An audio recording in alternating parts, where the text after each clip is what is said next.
What's up, guys? Welcome back to the channel, and today I wanted to go for a run outside, but unfortunately it is pouring rain in Detroit right now, so I gotta go to the gym. But I am aware that there is a couple sneaker stores in between my house and the gym, so I figured why not try something new. And by new, I mean these new Nike Joyrides. I've seen and read so much cool things about them. It looks like technology that I've never seen before. It looks and probably feels like nothing we've ever had before. So why not give it a run, a proper review on this channel? Today is definitely going to be the day. Let's go to the mall, grab these, and see what all the hype is about.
What's up, guys? Welcome back to the channel. My name is Steve, and the footage you just saw was actually filmed months ago, around the time that the Nike Joyrides came out. And so my intention was to sit with the shoes for about a week or two, get some running sessions in, and kind of report back my findings to you guys. So as you can tell, I shot that footage the day I picked the sneakers up, and I did go for a run in them, and I did go for a run the next day with them.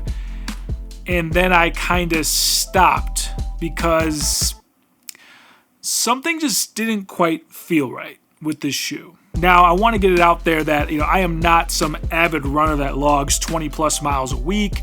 Nothing like that. If I'm consistent with my running throughout the week, I might run around 10 or less miles in a week, 2 to 3 miles per session. So this shoe kind of was aimed at me based on what I learned in the advertising. It was to help get people into running who aren't necessarily runners, a super comfortable joyride, I guess, for lack of a better term.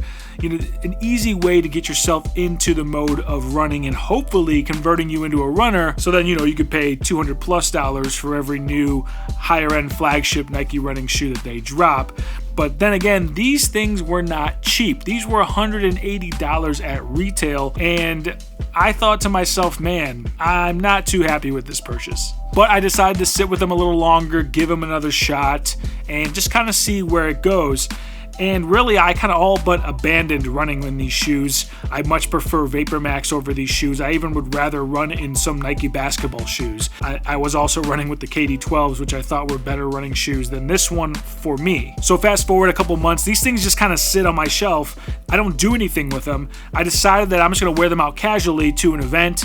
It was very casual. We're sitting down, hanging out at a brewery, and I wore them, and they were more or less comfortable, but surprising enough, just standing around or sitting at a table, just kind of being very leisure in these shoes. Even then, I was finding little discomforts here or there on my foot with these little Joyride beans that I thought were a super cool idea, and I thought was going to be pretty revolutionary and comfortable. But there was always some kind of weird pressure these things put under the arch and near my heel that it took a while to work it out as I was running, and it still kind of left a discomforting feeling for me. And even when I wore them casually, it took a while to kind of re-break them in. And I heard some other people complain that it's like, every single time you put the shoe on, you gotta break it in again.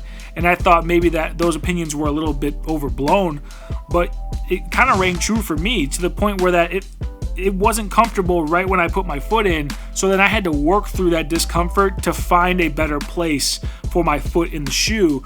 And you know, really that just got tiresome, especially for a shoe that costs this much. I shouldn't have to work that hard to get comfortable in it. You know, that sounds ridiculous. So fast forward even more time, now we're in 2020, and you know, I'm kind of locked down. We got the quarantine beard going, and I realized that I have done nothing with this shoe. I really don't wear it. And I haven't heard much about other Joyride models dropping. I mean, I see sneakers come out all the time, and there's not a lot of action with the Joyrides. I don't see them on IG. I don't see them anywhere. So I figured I'd take a look. And much to my surprise, they are on Nike's website right now as of Air Max Day 2020. Happy Air Max Day. As of right now, some of them are as cheap as $75 for a $180 retail shoe. Now, there are some other models they made that were like lower tier that started at $140. But the fact that a shoe this expensive is getting a haircut of about 50% or more on most of the colors and models it's crazy, and it speaks to my feelings on this shoe, and it was a pretty big flop. I don't know. I mean, you don't hear anyone really talking about these shoes. They don't use this Joyride sole and swap it out and make hybrids with other models like they do with the Reacts. I mean, there's React foam in so many different models now. Jordan Brand's using it, Running is using it. And in contrast to that, you don't really see the Joyride sole being used in a lot of different sneakers. And I think that's because people really didn't take to it. I mean, I did get a pair of the OBJ Joyrides, and I kind of looked at them in hand and decided against, you know, even making a video because I really just wasn't feeling them. And I already knew how that sole felt, and I wasn't a fan anyway.